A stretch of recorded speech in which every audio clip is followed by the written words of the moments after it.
What is going on, y'all? 15 at 5. We got our first extended edition here with my man, Oscar. I met Oscar back at a RIA last year. Actually went on his radio show. So now I'm giving him a chance to come on.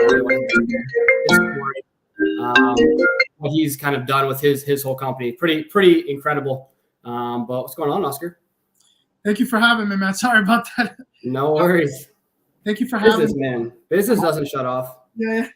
I'm excited to be on the show, and I appreciate the opportunity and obviously to highlight a lot of the struggles and the triumphs of being an entrepreneur that not a lot of people like to express, especially when we have social media right at our fingertips, and we're looking at all these inspiring videos of becoming an entrepreneur, and you can make it, but it's the behind the scenes that really people don't really get to see, and I want to share my story, and I appreciate you letting me into your platform. 100%, man. I really couldn't agree more. I think it's good to have that flashy stuff on Instagram because it gets people engaged and interested in doing it, but I think that doesn't get you through the tough times that it requires sometimes to actually make it and sustain yourself in the business.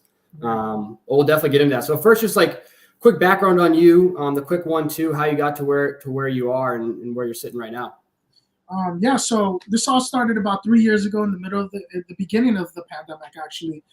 This opportunity came about, I don't know if anybody remembers, here in Nashua, New Hampshire, there was a racist rant that happened in front of a radio station. There was this lady that saw some landscapers that were helping restaurant businesses, social distance and stay open with outside seating and helping prevent the spread of the virus, et cetera, et cetera. So the city contracted a local landscaping company to come into the city and set up these 6 feet distance chairs outside and make it look nice with the barriers, et cetera, et cetera. So this lady was doing had a radio show here in our local radio station here in Nashua. And she just had a completely different point of view. She was upset that she couldn't park right up front because these businesses were taking up parking spots.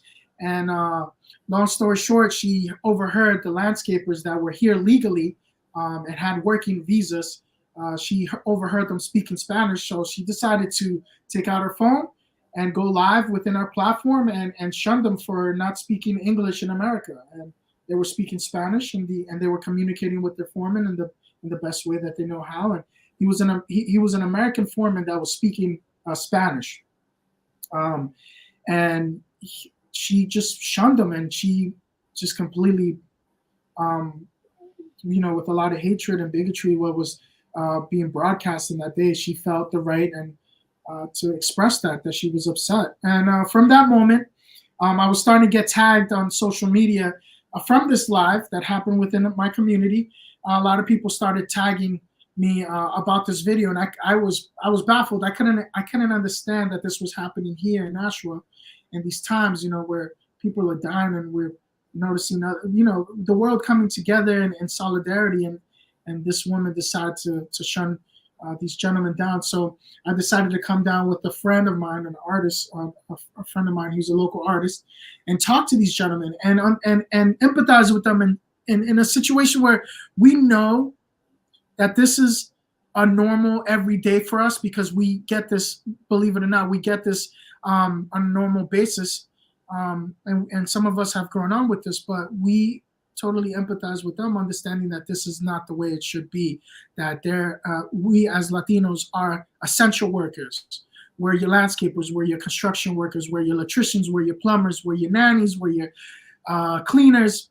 In all aspects, we were keeping the economy alive in situations where people were afraid to work.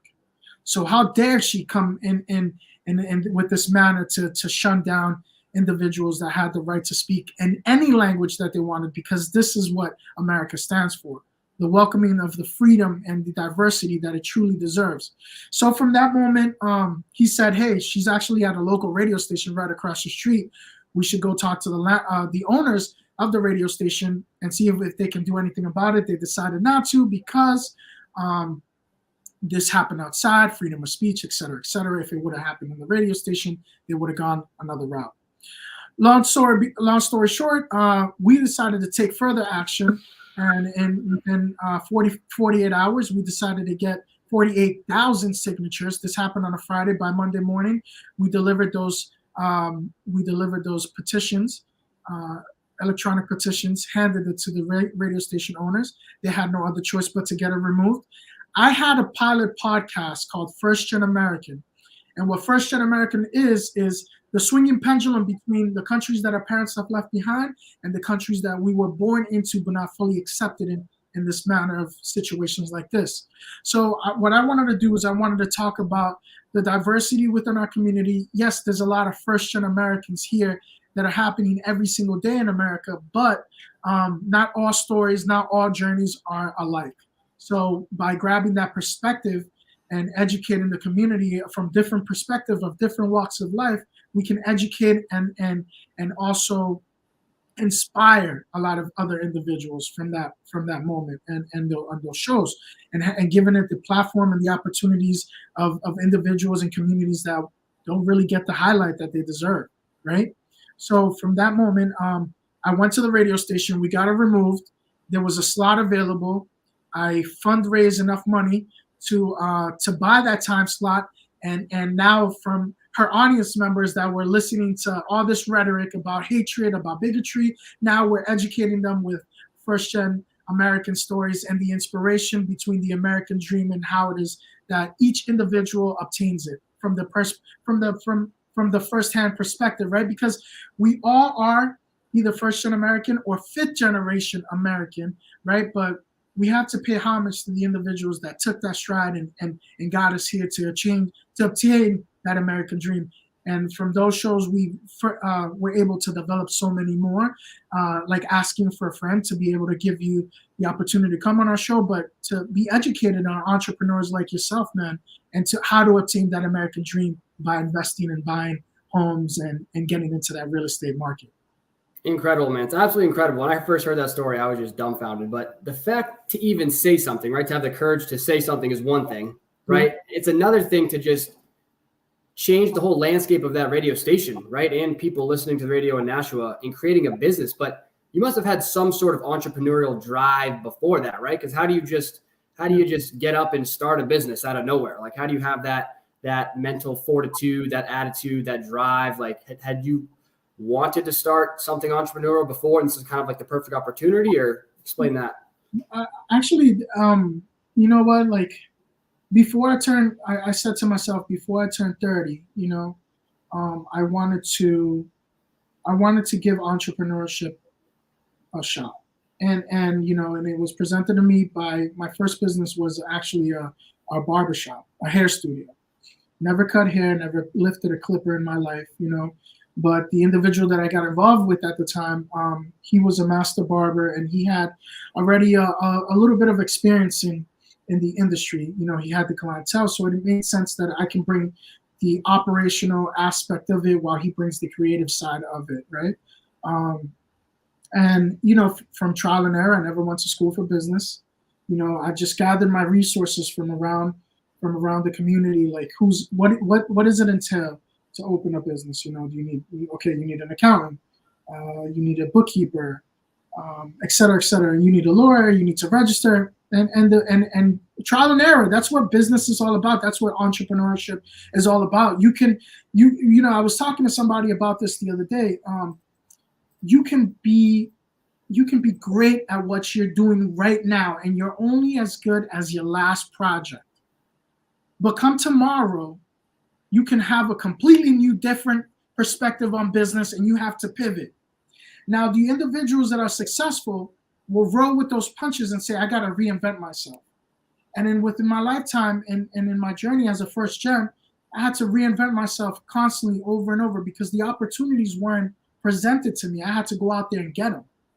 And it wasn't a blueprint that was handed to me. I just had to learn through trial and error.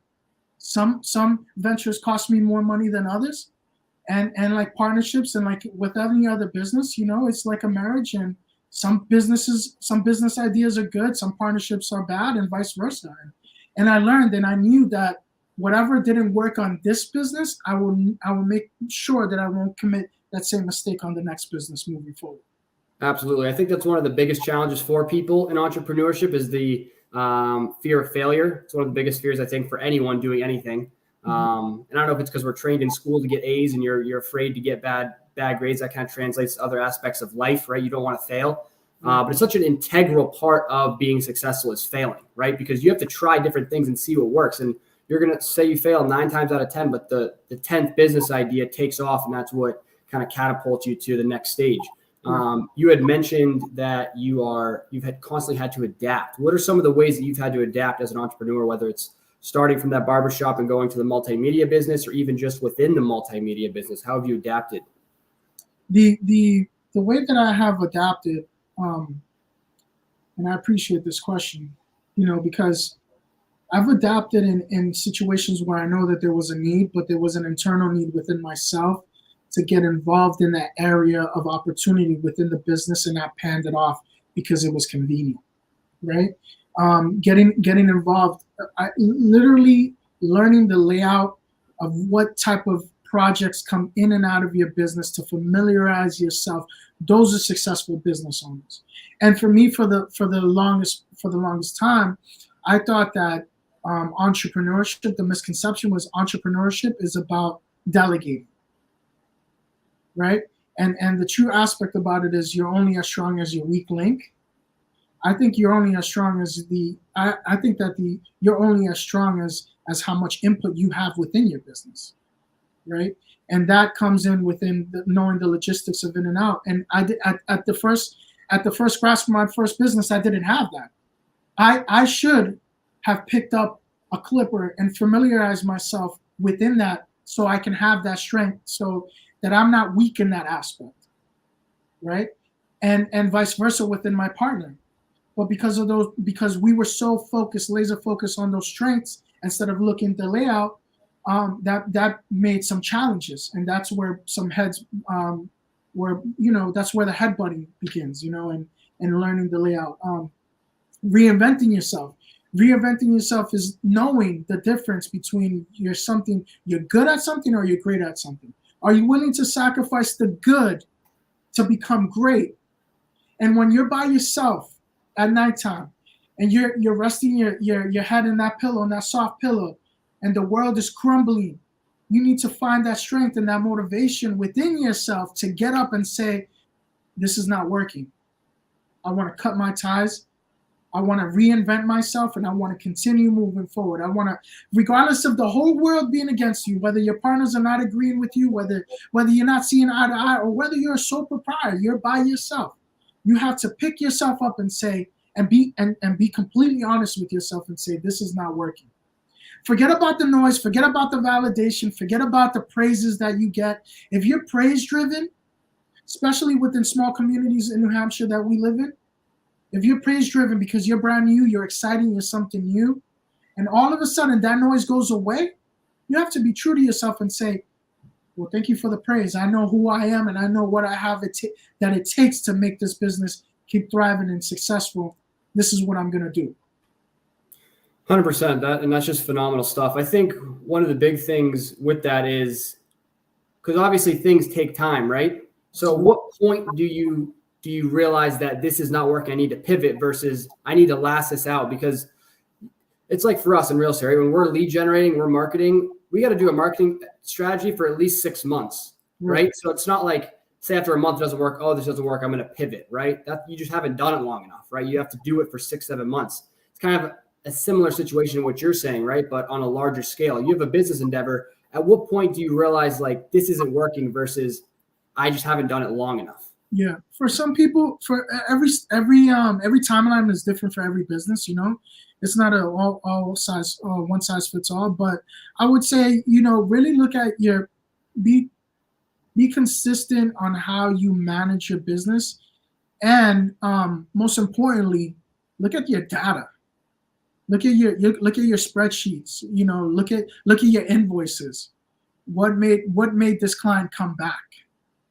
In small communities like this, in towns like this, especially in New England and in New Hampshire, the most successful businesses have the longest rapport.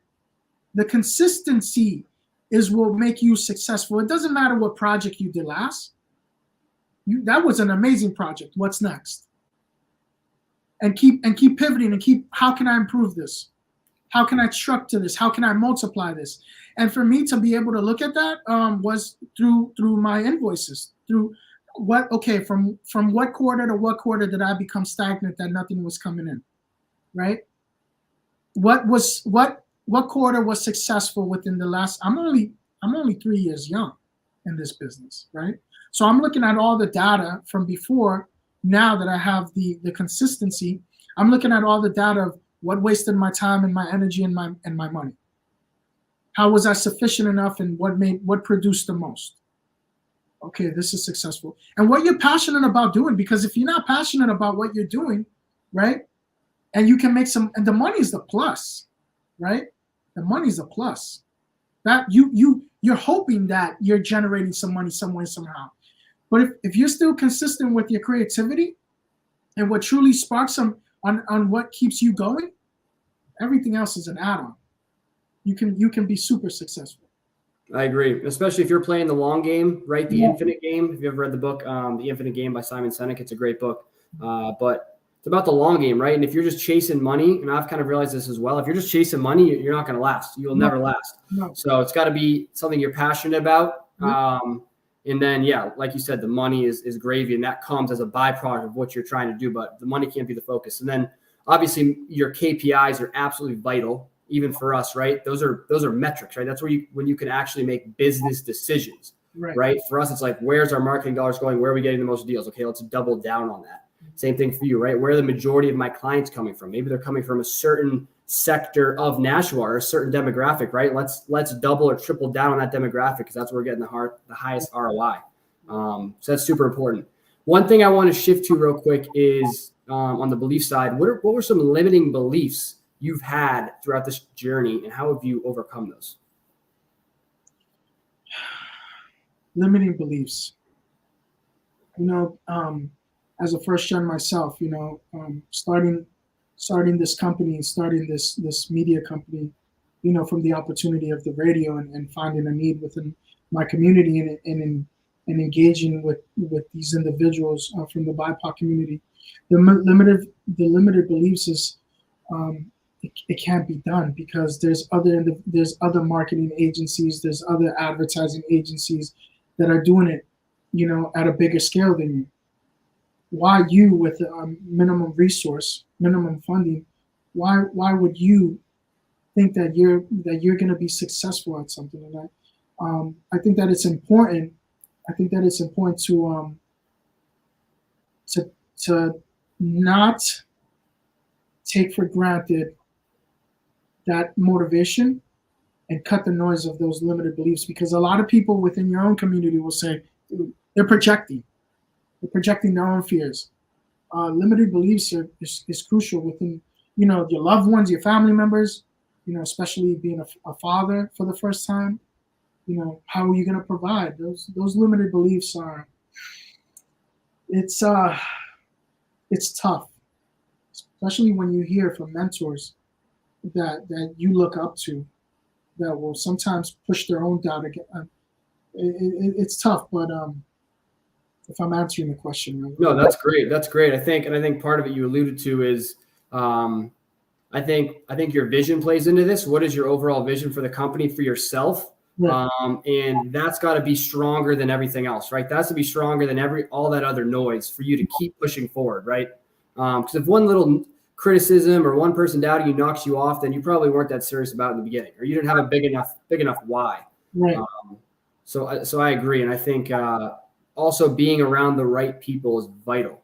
Absolutely. So being around people who are like-minded, because you guys will feed off each other. It's just a certain energy when you're around people. It's like the idea of this mastermind.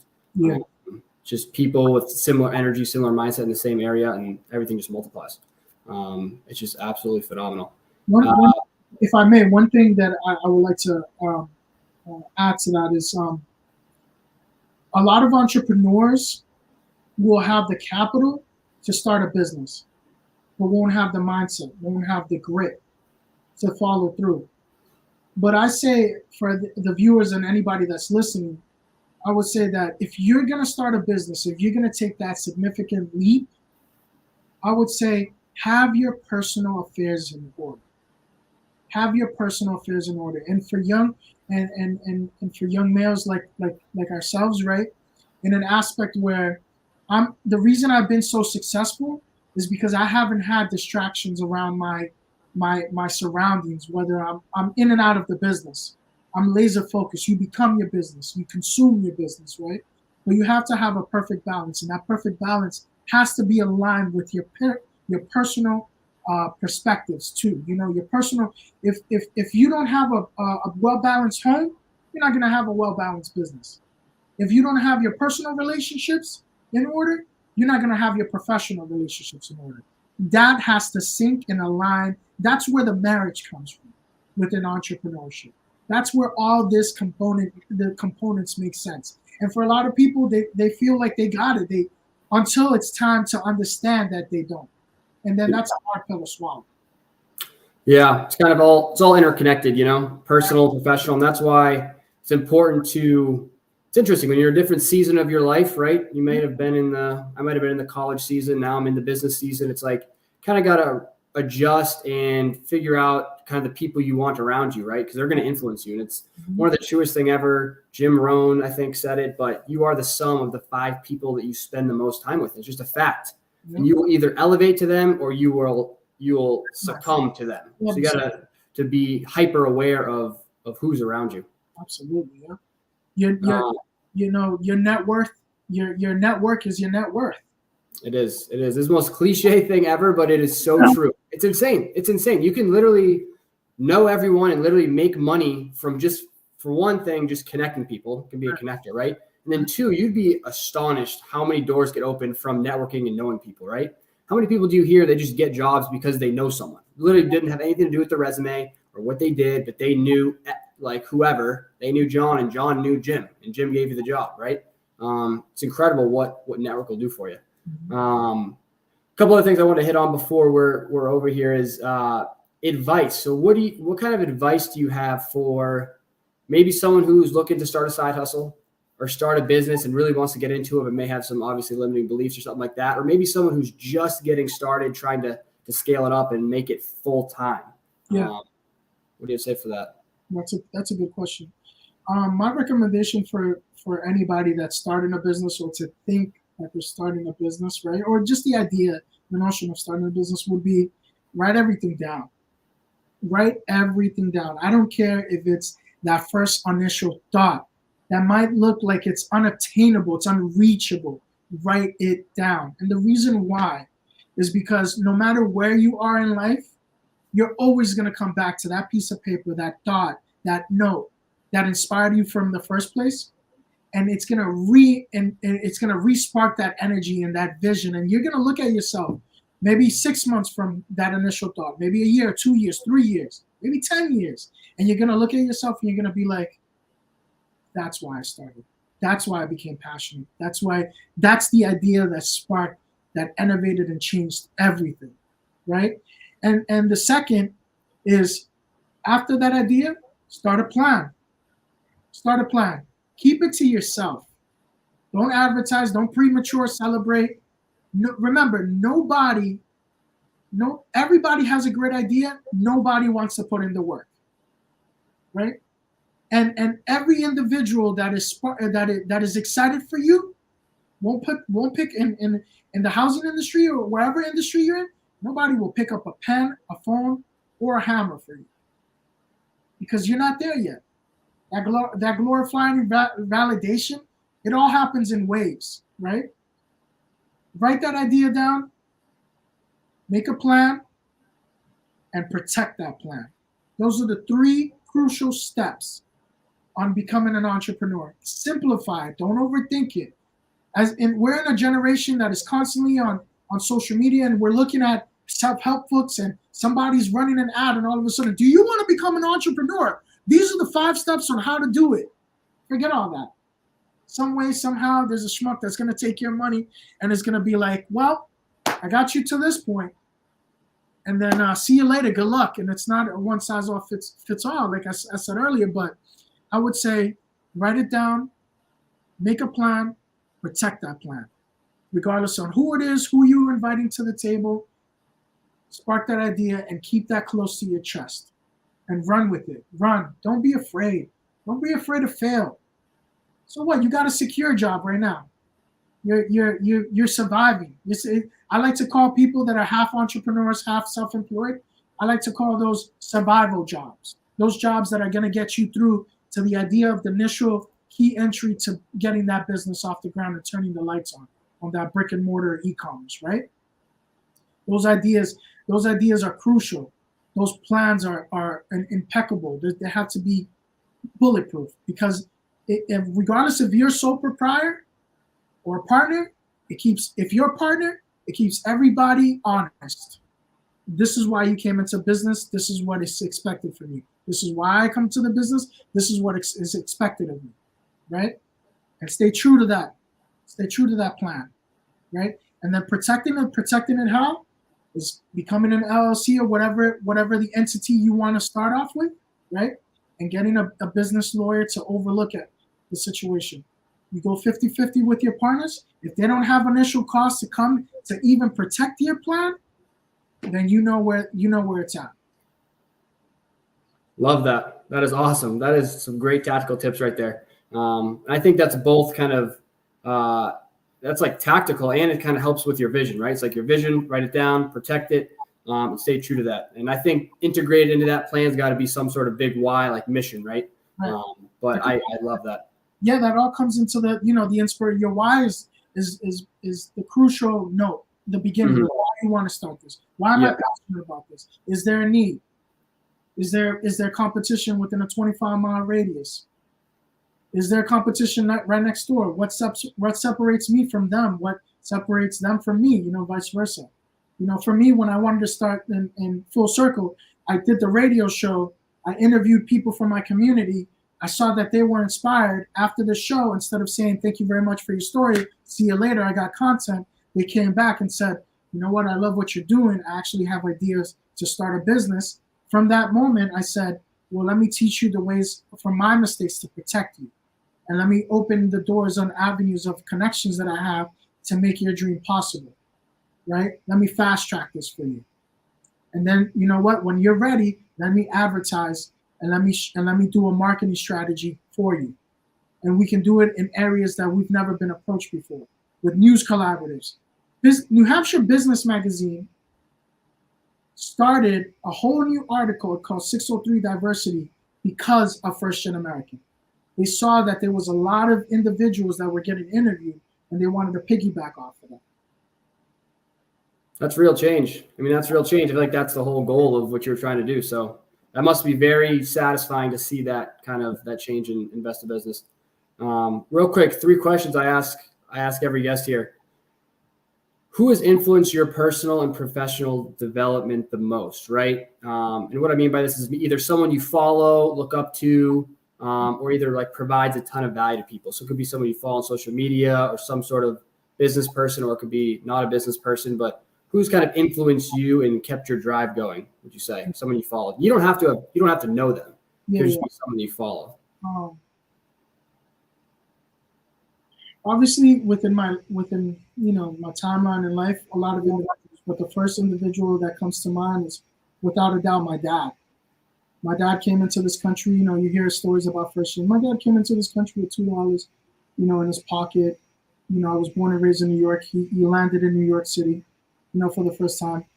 Still doesn't know English that well, knows how to defend himself here and there. He came here real young and didn't know the language and decided to become a plumber and jumped into the trade by helping other individuals and learning how. And from there, he decided to become a handyman in Brooklyn in the 80s and 90s and was really successful. Didn't have a marketing strategy. His success was all by word of mouth. So that he keeps me honest. That story keeps me inspired, and it keeps me honest of how to build relationships, how to obtain those relationships, and how to stay true to yourself. A word of mouth goes a long way than $3,000 to $10,000 advertising that you'll do throughout your quarter. So that keeps me honest. I mean, my wife is my backbone, man. Like, you know, when I feel defeated, and I feel like life is crumbling, she's the one that reminds me of a lot of accomplishments, and it's hard for us to forget those. We're in the now, right now. What's happening right now? What's going on? Are we succeeding? Do we have revenue coming in? And sometimes we can be stagnant for a couple of weeks with no sight of the future. But if you have those individuals around you that mean something, that know who you are in your darkest and in your lightest moments, and they constantly remind you you've accomplished a lot of things. Get shit together and let's go. Get up. 100%. I love it. That's so good. What is the single most important thing you do every day that helps you stay on track and stay productive? Back to that note, I listen to some of my shows. I stay engaged with some of my guests, you know, from my community, from First Gen American, and I follow them on social media and I see how they're progressing. And that inspiration from them telling me that story and telling the audience that story and comparing where they are from the first time that they had that interview, just like yourself, to where they are now. Every single person that I've had in each individual show, those individuals inspire me. First Gen Multimedia, First Gen American is not about me. It's about us and how we're collectively coming together and connecting with the BIPOC community and bridging that gap with individuals like yourself to teach us the way, to inspire us. That's absolutely. I love it. And last one, what do you need in your business right now? Where are you, like, is there anything you need from the audience? How can our audience help you progress forward?